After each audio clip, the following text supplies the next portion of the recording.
naghimo sa kagaitan kinaagi sa iyang dugo. So, wala pagiging tawo nga nakakita sa Diyos. Ang bugtong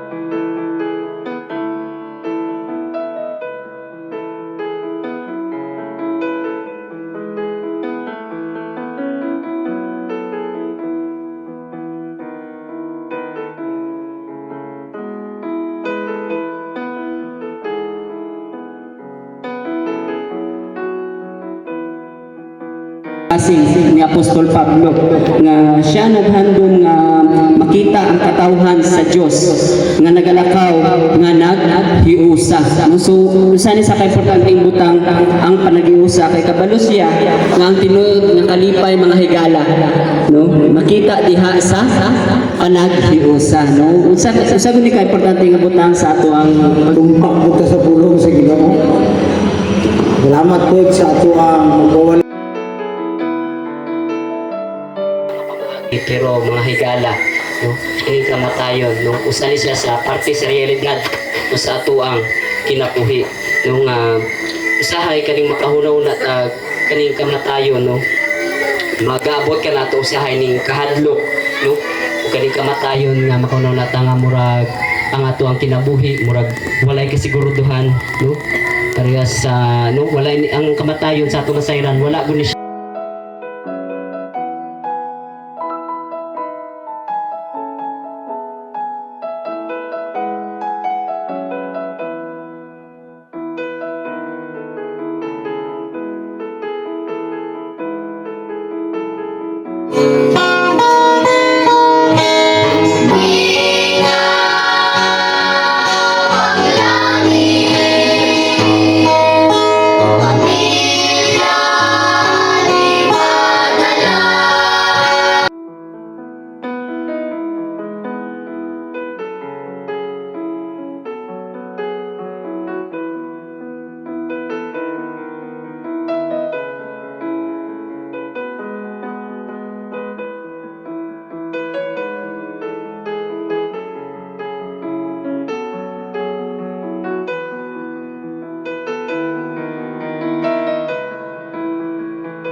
Ang Diyos na ganigugma, nagugma ka nimo.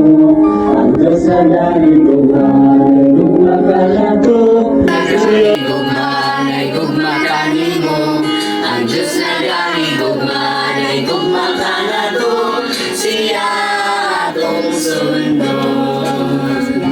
Sunda, sunda, sunda siya, sunda, sunda kayo. Wala na kuan kanin, sir. Nalingaw kayo sila.